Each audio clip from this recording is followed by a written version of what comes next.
Hi there, so I'm here today with Emily Dunford, who's the Warwick SU's postgraduate officer. So first of all, I'm going to ask you quickly about some of your Manifesto Pledges back when you ran last year. So one of the first ones was about running an interdisciplinary postgraduate conference.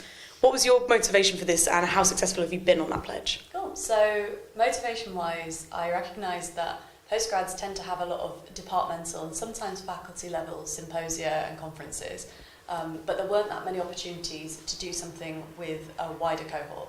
And undergrads already have the ICA conference, which is absolutely fantastic, and they have opportunities to do more interdisciplinary research, albeit fewer opportunities than postgrads had to do a similar thing.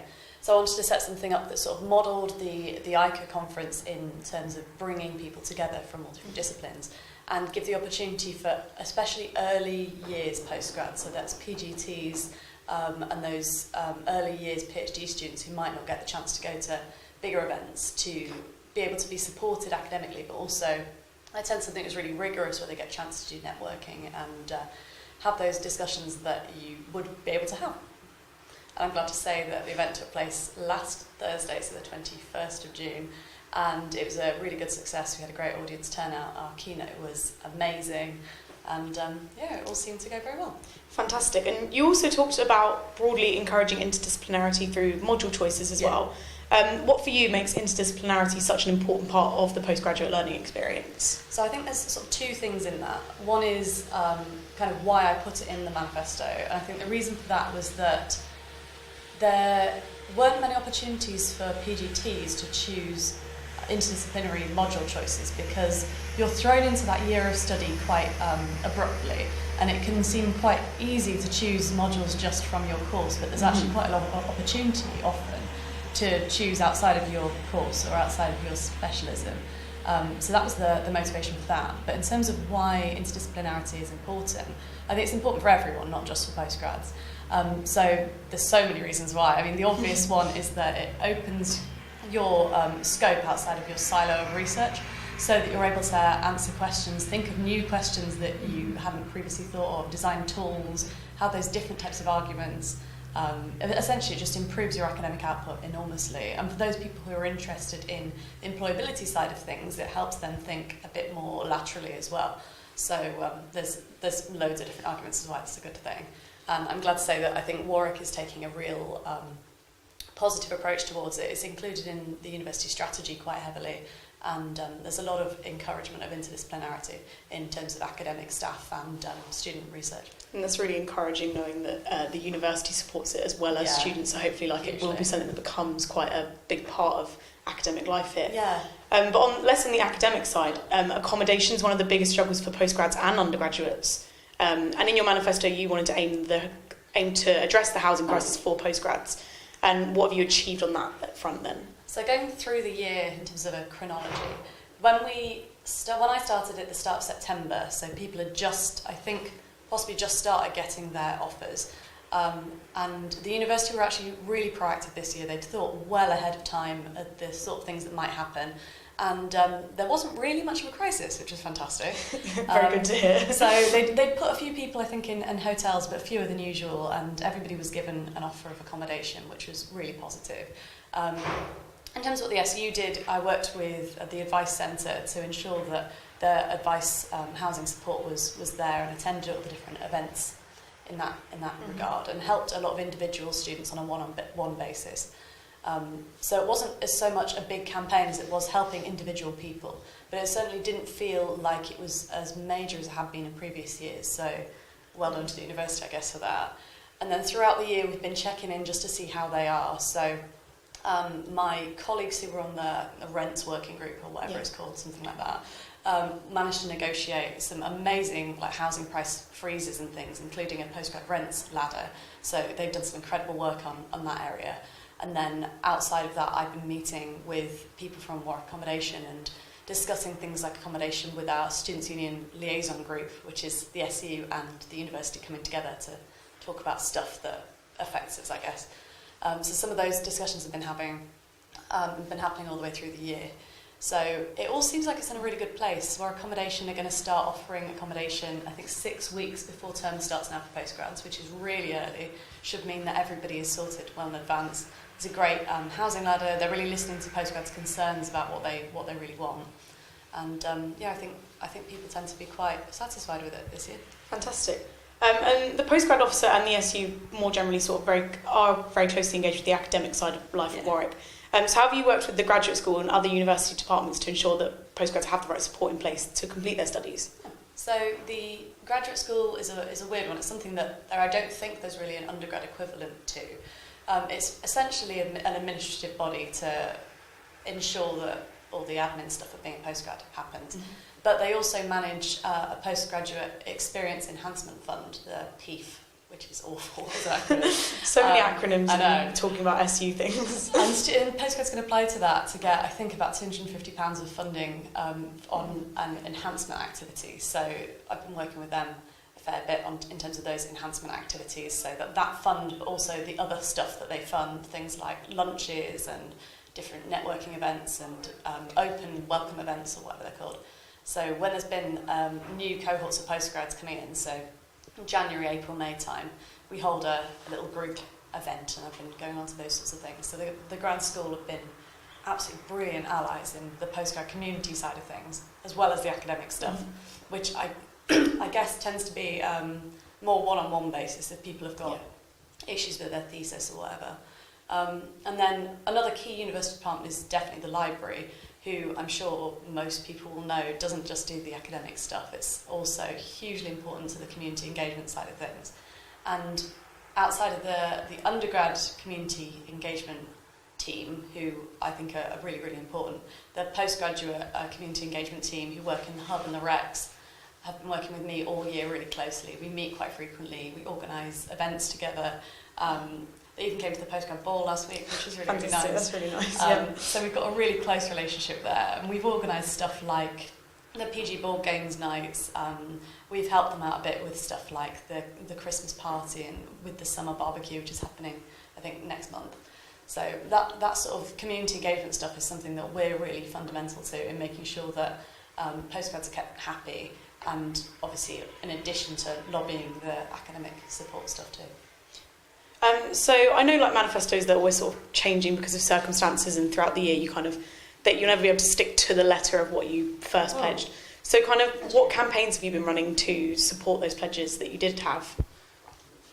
Quite a few. And quite a few have taken over in ways that I guess I didn't necessarily expect them to. So one of the key things that I was interested in was engaging those hard-to-reach students. So the students that we find difficult to reach. It's not that they're actually hard to reach, of course, it's more that we didn't previously do a lot for them. And one of those areas was parents and carers. So I spent a lot of time working with different university departments and with our marketing team as well to develop this parent and carer network with the visual imagery and stuff, which has, I think, been quite successful. We haven't necessarily had as much reach in terms of the actual activities and like get-togethers and stuff, but we've had a lot in terms of people being able to contact us and know where they can find information. So I get a lot of people speaking to me on a one-on-one basis, knowing that the SU knows how to support parents and carers now.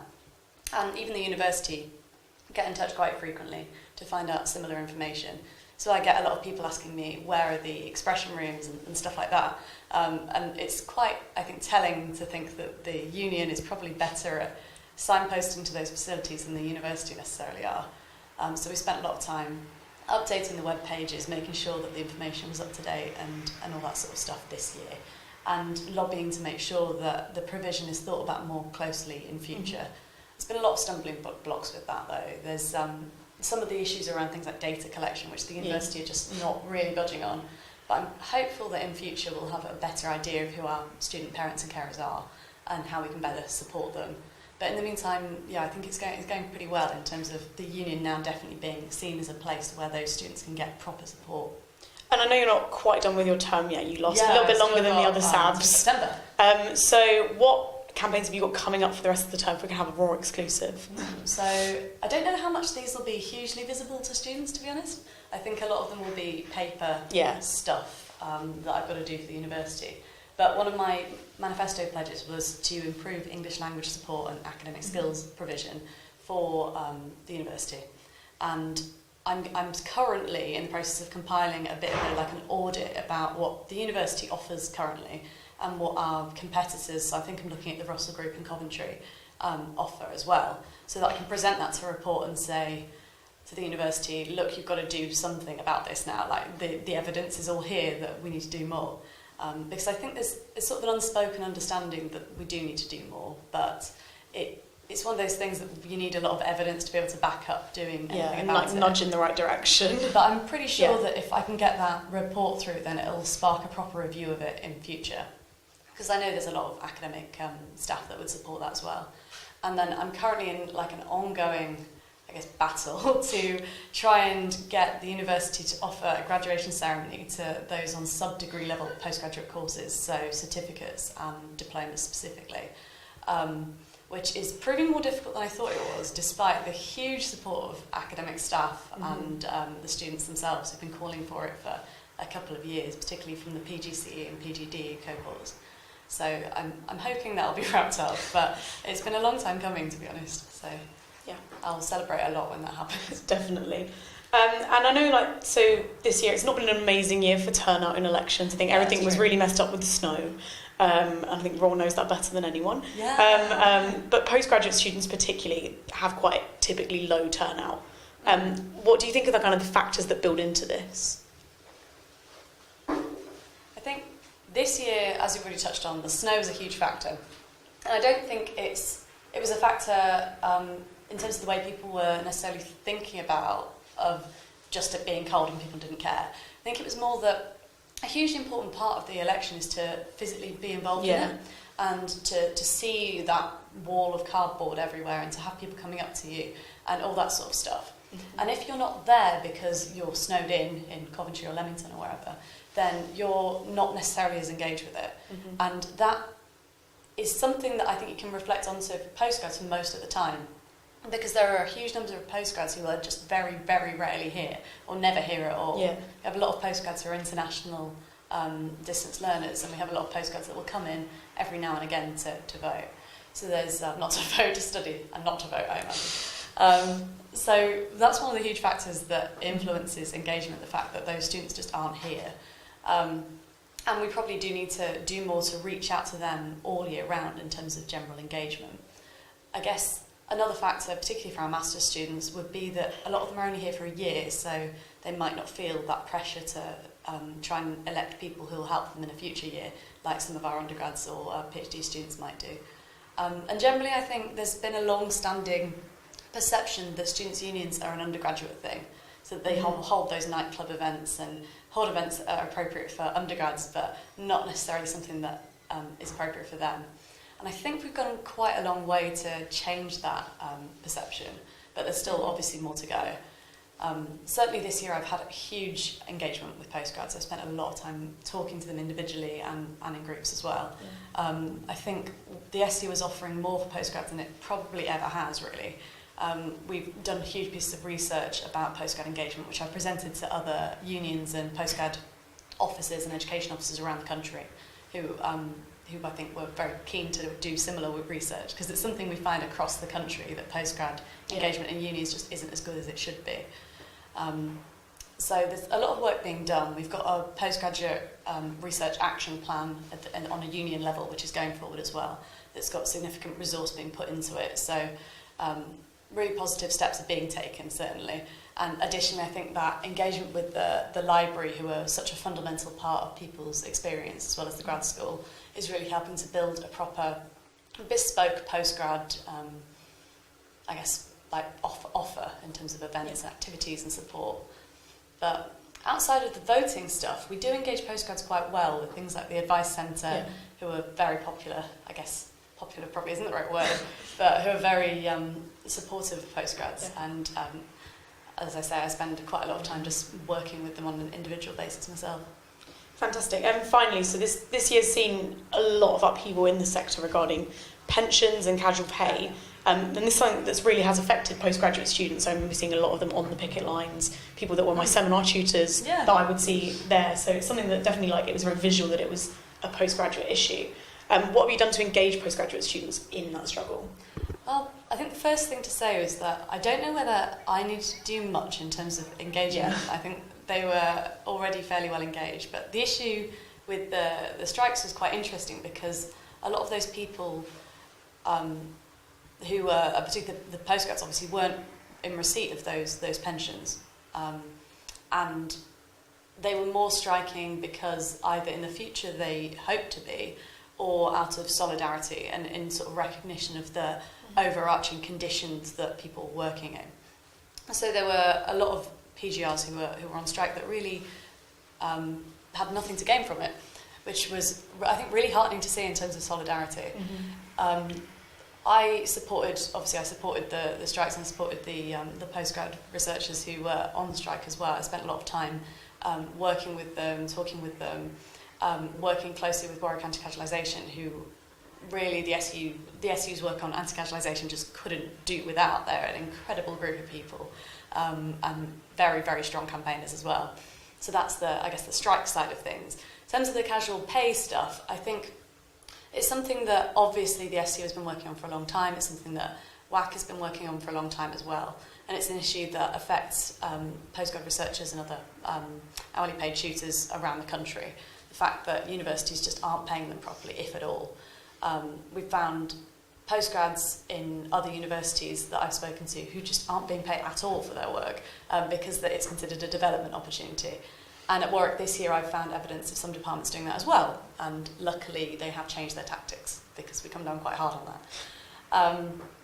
And it's a really complicated issue. I'm not sure if I can even explain it all in this sort of short amount of time, but essentially the university at the start of this year put in place a payment method of paying hourly paid tutors, STP, the Session Teaching Payroll, and that's meant to bring about parity of pay, but unfortunately hasn't done so, not least because they're not given employee status, they're given worker status, and as such they don't benefit from things like the academic freedom ordinances and stuff like that, or sick pay, or all those sorts of things that employees rather than workers can enjoy.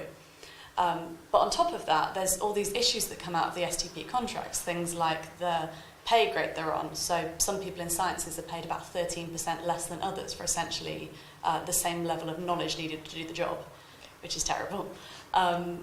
Things like people being given 20 minutes to mark essays, which take them far, far longer than that, and which full-time staff in departments say takes them a lot longer to mark similar work as well.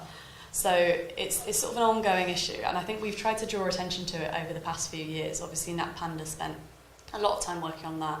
I've done similarly sort of changed the visual identity a bit with the Elephant in the Room campaign.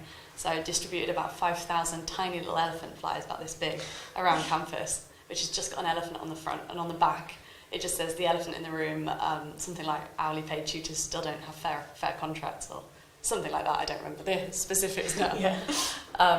So we've tried to highlight that issue to undergrads particularly, because those are the people who are being taught, and those are the people who the university tend to listen to quite closely. But also obviously highlight to postgrad researchers and other hourly paid tutors that the SU is here and listening and can fight their battles for them and with them. And it's something we have done quite closely with a lot of departments. I think some departments, which I won't name because I don't want to get any angry emails, have been, I think, quite surprised to see that the students are fighting back when the conditions that they've been working in have been poor.